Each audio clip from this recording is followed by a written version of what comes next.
Hello, what's up, you crazy kids? It's time for a bit of chess. Going to respond to a couple of comments which I thought were interesting in the chat. Hosea says, please, no more blitz, only rapid, okay? And I completely take your point. But my new follower, Ishan, says, please could you give us some tips on do's and don'ts of how to get to 1500 ELO quickly, okay? So that's really what I'm going to focus on in this video. So we're going to play a 15 plus 10 game, and that really is your first clue. Play longer time formats. Blitz will not really help you. Blitz will help you to maybe make fewer blunders, but in a rushed way. If you want to get better, you really need to practice deeper work. Okay, so we're going to we'll hit play. We'll see what we get. I'm 1566. Opponent's rated 1511. From where? From the Seychelles. Okay. Now, I know what I'm doing against 1e4. I play 1e5. Fairly easy. So I've got something stuck to my... Have I sneezed on my screen? What was that? Okay. So this is all normal, and... Why does it say bishop's opening? This is not bishop's opening. This is the Italian game. King's knight variation. Am I going mad? It says bishop's opening. Okay, well now it's the Italian game, Russo Gambit. Anyway, so this far I know what I'm doing, right? I know exactly what to play against these. We've now got into the Lucchini Gambit. Now, castles. Okay, I bring my knight out. And this far I've remembered. Now, do you need to do that in order to get to 1500? No. You don't need to. So that was 5 moves of theory. Now I'm out. But now what I'm doing is I'm resorting to patterns. So I think one very important thing is consistency. So because I play the Vienna with the white pieces against e5 anyway, I know what the deal is here. So the deal is here, because they've now captured, they now have relinquished control over d5, and I get to push pawn to d5 with tempo against this bishop. The other thing that this does is it creates a discovered attack against the pawn on f5. Now, if this bishop comes here, there is a risk of Spanish style taking out the knight and then capturing here. Okay, so we might need to have a think about that. I could play queen d6. Okay, so what I'm doing now is being cool. Everybody be cool. Right, we're going to be like 3 little Fonzies. And this is absolutely critical, right? And it actually works the same in blitz. You know, if you're losing blitz games with 3 minutes on the clock, then you ain't been cool. You need to be cool, right? Now, so I see that there's an issue here, right? The issue is this knight is the only defender of that pawn. The knight is under attack, and the pawn is under attack. Therefore, if the bishop takes the knight, and I recapture, then that knight can take here. Now, what if I play queen e7? And this is really the secret hack. This is how to get better. What if you do if this then that? This is calculation. If I play that, he takes here, I take back. He plays rook to here. Could always drop my bishop back to there. You know. What if I castle now? If I castle, takes, knight takes. Knight's then looking at this pawn here, which was the b pawn that's now undefended. I have to go like here. Or do I drop my bishop back? It's not necessarily the worst idea in the world. So there's another thing as well. Don't get stuck into patterns. As in, I can't undevelop my piece. I can't, you know, I have to castle or whatever. I can't capture away from the center. No, forget all that stuff. In the words of the great man, Morpheus, right? Some rules can be bent, other rules can be broken. There are no... The chess has its laws. You know, you can't castle through check, blah, blah, blah, right? They're laws. That's to do with what's legal or illegal. Capturing towards the centre, away from the centre, blah, blah, opening up lines, blah, blah, blah, blah, blah. All of those are principles, and they can all be bent or broken. So although I've put my bishop here for the Lucchini, I can drop it back if I want. Right? I could just grab the pawn. Takes, takes, takes. So I'm going to leave the pawn for now. I'm really not too bothered about that pawn. I'm going to drop my bishop back. Calmly, coolly. Don't feel quite so calm and cool when that Cockerell's yelling his head off. See now, and this is coordination, by the way, very important. I watched a really good game with John Bartholomew, where he was just really good at this. That was against the Scotch. So now my pawn is defended twice. Okay, I could capture this pawn now, for sure. But is he really going to play g4 to defend it? How else can he defend it? So ask yourself lots of questions as you go, right? Is that his plan? Always think about, why did my opponent play, for example, h3? Does he want to stop my knight going in? I don't know. Well, let's snatch the pawn, right? It's a developing move anyway. I'm not worried about this at all. I'm quite happy with that pawn structure. Okay, that is now attacker number 2 against the pawn. This knight is not a defender, by the way, because it's pinned. But this bishop is a defender. So I could play queen e7, for example. If he pushes the pawn, I can push on. So that's not an issue.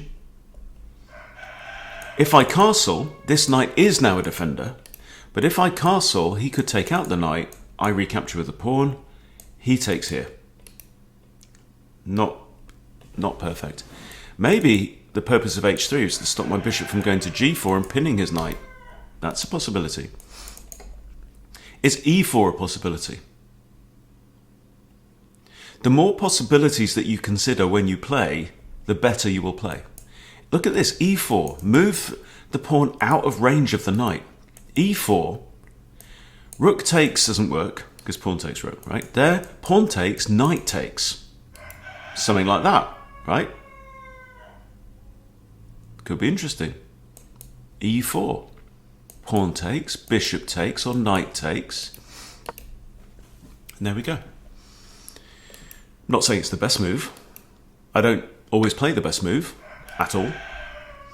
I'm kind of thinking knight here. I mean, yes, he can attack it, but it's going to be defended at least twice. But bishop's quite nice as well.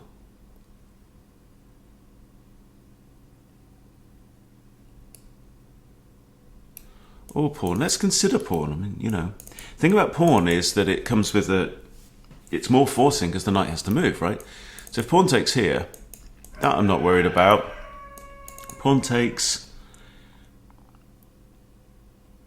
The knight has to do something. A rook's not going to take, right? So let's say pawn takes.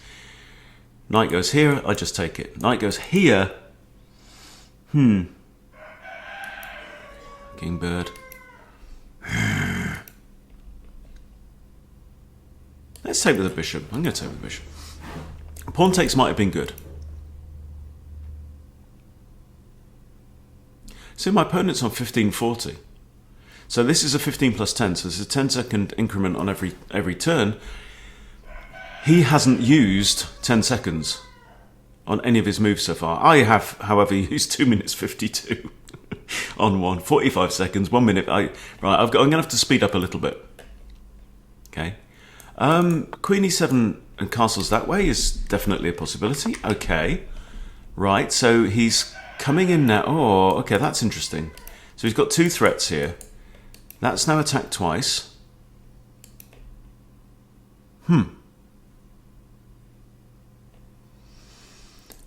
Right, that's a good move. He takes and pawn takes, bishop takes, forks, king and rook. I didn't consider that. This bishop is also pinned, and now that the knight's moved, f3 is possible.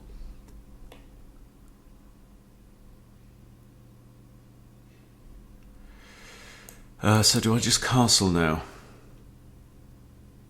Yeah, I castle. Because now if knight takes, I take knight, bishop takes. Right, I lose the pawn, but I don't lose the rook because the king's now disappeared from that square. Right, so now I can play like rook here.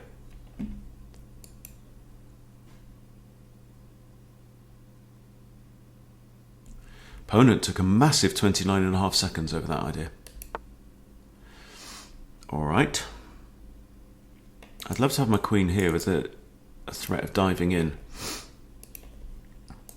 So he's got 1, 2, 3 attackers on there. It's currently defended once, twice. If I push, we've got queen takes. I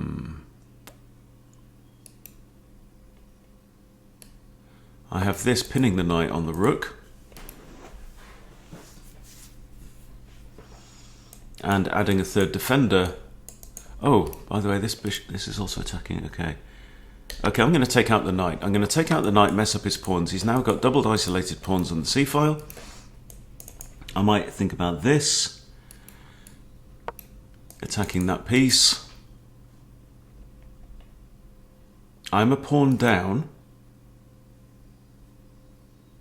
But I have more active pieces. In a way, I mean, he's got quite good activity up the middle of the board. That bishop's now looking a little bit inert. I now need to think about attacking ideas. c6 is possible. Just really closing in this bishop. I'd love to block something there to prevent the advance of these two pawns. My bishop is looking at a very juicy square there, so could I, for example, attack this pawn, maybe think about this, but no, not because of that, right? Can I get my queen to, for example, this square? Well, how might we do that? I could move my knight, I could put my queen here. He does this. I'm wondering if maybe capturing with the bishop wasn't the best idea. Also notice if the knight moves, then we've got eyes on f2 as well. So something like this move. I'm defending that, defending that, defending that, attacking that, which is undefended. Also, if my knight moves, I'm threatening to come in here and capture on f2 with check. King's going to have to move there. I win my pawn back. So what are you going to do? You're going to push this?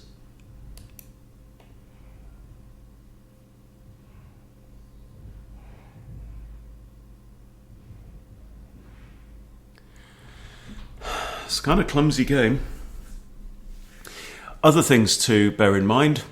You should always respect your opponent and disrespect them at the same time. So it's a balance. So what I mean by that is always be ready for them to do something really dumb, because we all do that. Okay. Now I can take here, and that attacks the undefended rook. So he's counter-attacking my pawn, but that comes with check actually. I take here, you take that, I take this. Queen takes with check, I move away.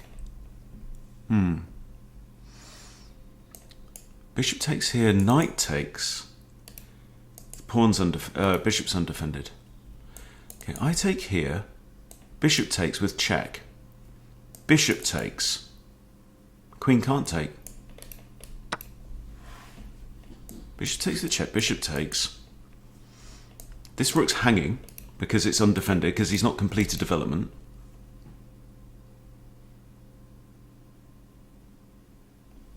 Looks like we might have won our pawn back, boys and girls. Oh, you're under 15 minutes, mate. Quick, make a move. Quick, quick, quick before it's too late.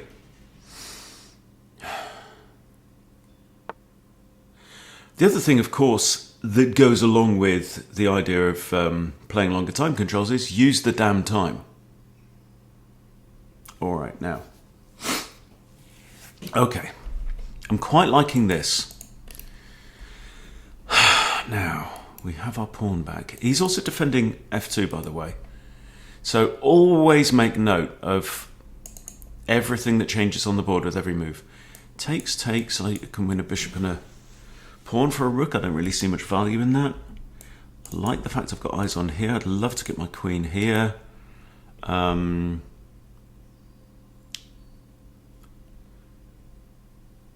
What's my knight doing? How can I improve my stuff? Oh, he's also attacking this pawn here. Okay, let's move it.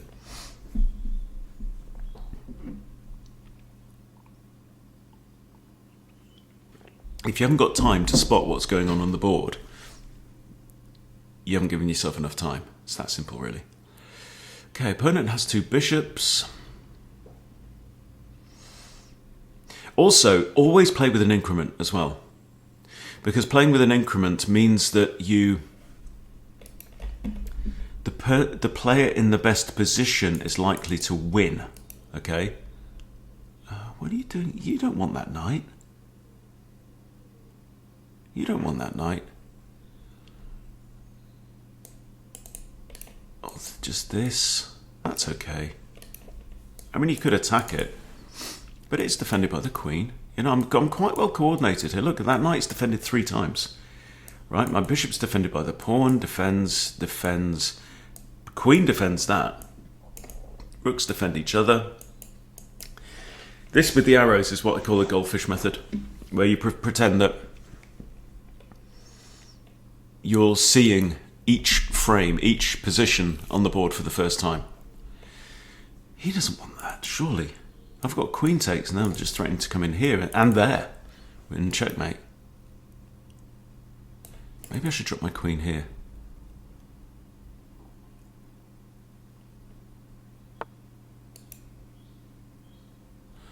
Okay, you're attacking my queen. Can't take there, can I?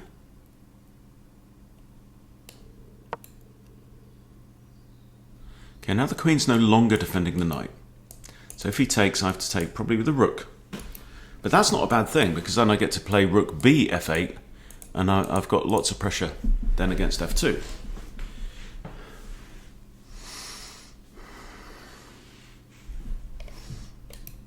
Six and a half minutes, loads of time. Loads of time. Don't get into rushing. Never pre-move.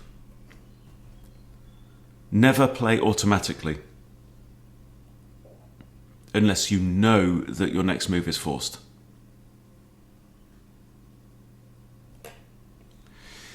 Come on then, what are you doing, Saratosta? From the Seychelles? Where's the Seychelles? It's like smack in the middle of the Atlantic, isn't it?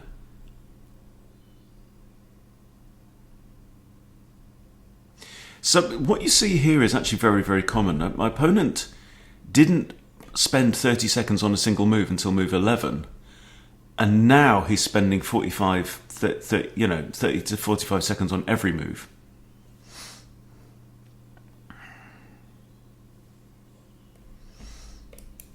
And sometimes that is because you didn't take enough time at the start of the game and you've got yourself into a slightly uncomfortable position. I don't think he is in a particularly uncomfortable position. So what I'm doing now is I'm steeling myself for the grind. I am still open to the possibility that my opponent's going to do something stupid. Okay, that I don't really get. 1 minute 36 for that idea. Okay, I have 2 attackers on this pawn on c2. It is also defended twice. I'm attacking that once, it's defended only by the king. Interesting. So rook g6 might be an idea to put a second attacker on that pawn.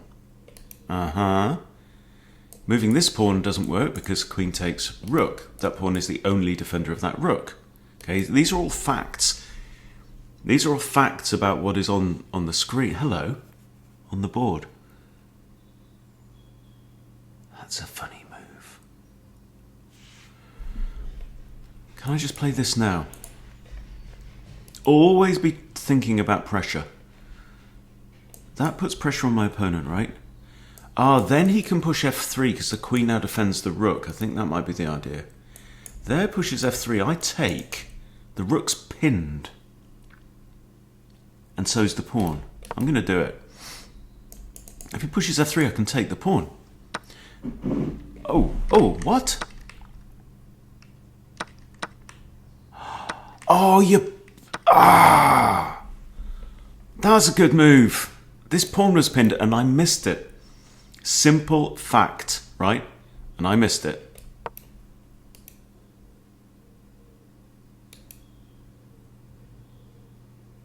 Now I've moved my king so the pawn's no longer pinned, which means the pawn is attacking the rook. Oh, man. I missed the pin. Right? Talking to you. And that pawn has been pinned for a while too. Look at this. Or ever since then. Okay. Now, what can I do? I'd love to put my queen there and attack this rook. So what can we do here? Attacking the rook is defended by the queen. If I go here, I'm attacking this rook.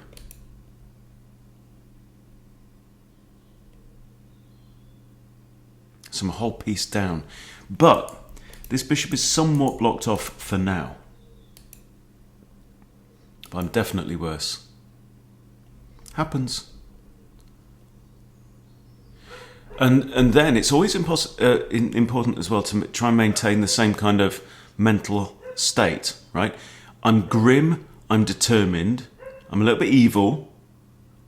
I want to make life really, really hard for my opponent in any way possible. Okay, he's trying to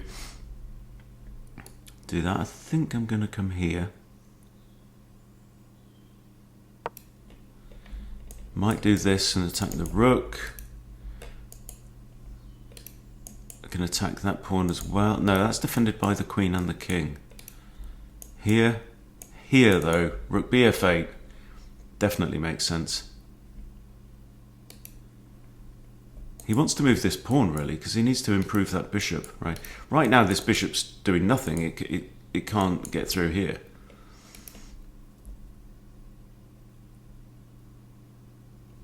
This rook's the only defender of that. Okay.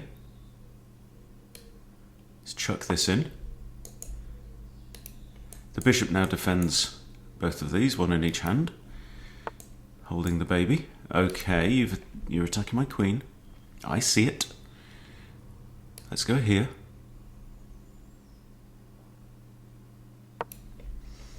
Rook bf8 still is an idea. Not that I want to capture that pawn with my queen.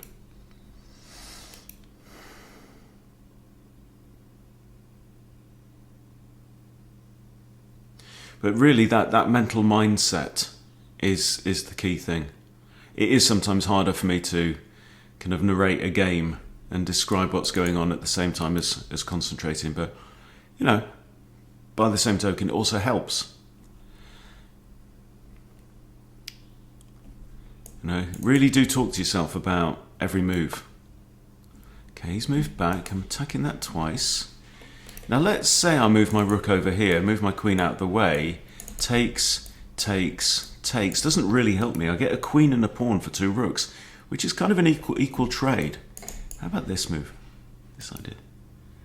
I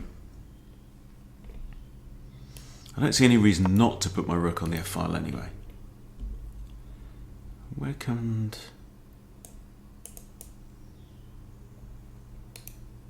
I'd like to have my queen here, actually. Pinning this pawn again. So, something like that. I mean, that's three moves to go a very short distance.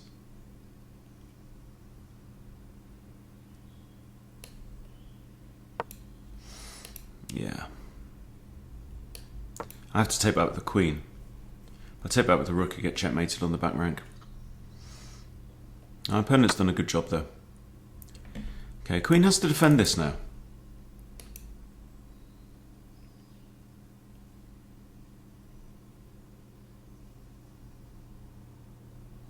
Again, this bishop is still looking... Okay, I have a check. Queen or rook can block though. And also all this stuff is now bound together. This bishop's playing the role of a tall pawn, but it's also defending backwards, this pawn. Yeah, this is a very, very tricky situation to try and convert.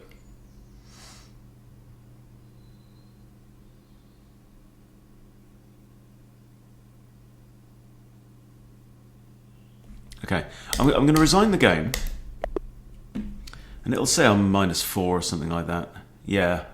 Oh, yeah, +3 for white. Very, very tricky. And we'll look at the review, because this is the other key point. If you've got 1 hour a day for your chess... Whoa. There was... Oh. I had a slight edge a few moves ago. And I missed it. Okay. Yeah, opponent played better. Opponent played 79. He played 1700 accuracy. I played poorly, 1350. Okay, but the point is, if you've got an hour a day for your chess, play one game like a 15+10, and then analyze it. Okay, so we're going to go through, and this is the Lucchini. Okay, castles, knight f6 is excellent. Okay, and you can see that we're doing all right here. Look, bishop d6 is an excellent move. Even though I'm breaking principles, right? I'm moving a developed piece a second time. It's breaking a principle. I'm moving it backwards, right? But it's the right thing. Do the right thing, even if it looks ugly. And this now is poor. So what should he have done? He could have taken the pawn there. And if I take back, he just plays rook e1, I guess. Now he takes here. And then rook e1 pins the bishop. Yeah, okay. Because this will show you what are the things you didn't think about. What are the things that you should have considered that you didn't in the game. Okay, so we have this. And now I should castle. Okay, I failed to castle. And that actually caused me problems, right? I snatched the pawn. Should have got the king safe, right? That is a good principle. Okay, e4 is a mistake here. Should have just get the damn king safe. Okay, pawn takes was the move. We talked about this. Pawn takes was pretty equal situation. Okay, then castles. Finally he gets his king safe. Okay, yeah. I mean, you know, we're a pawn down. We're one material, +1 to white anyway. So this pinning the knight was not good. Should have just moved the king out of the way. And that's a great move, and we're now kind of equal here. This is okay. This is good. c5. c5 here. Trying to clamp down and really maybe block off these pawns. But that was a proper mistake.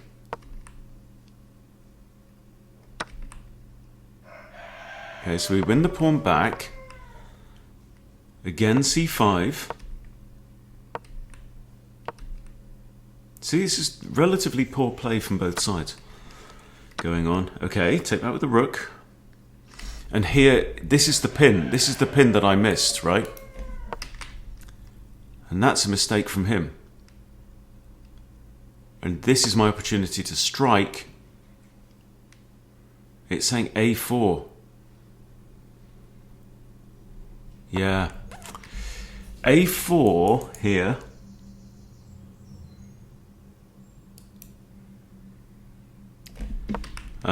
No, king h8. It says just get out the pin. Get out the pin.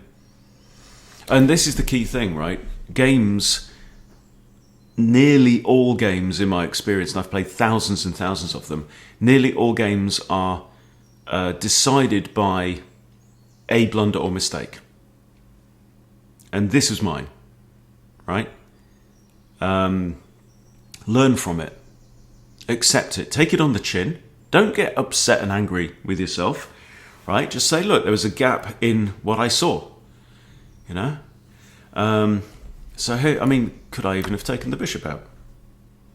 It's not too bad, actually. It's not the end of the world. Yeah, well, okay, it's a blunder. And now it's saying actually a4 is best. So if I played a4, and here you can just come up, let this teach you. a4 is best. If the bishop takes, we're out of the pin. Why can't he take that now? Because we take the bishop. Okay, got it. You see? So learn from these. Look at the patterns. If it doesn't make sense, look at it again. Right? We're threatening the bishop. If he drops the bishop back, we can take here. We can take here, defending that. Wow. You see? And this process will show you how you need to improve. If you go onto the review as well, if you've got access to that, it's an interesting point, then it will also give you insights and stuff like this. I never really go through these, but maybe I should. But yeah, anyway, yeah, kind of disappointing game. But I hope that the ideas and the points that I've made will come across to some degree. So yeah, not my finest hour, but hope it's useful. All right, thanks for watching, everybody. Don't forget to subscribe if you aren't subscribed, and I'll see you soon.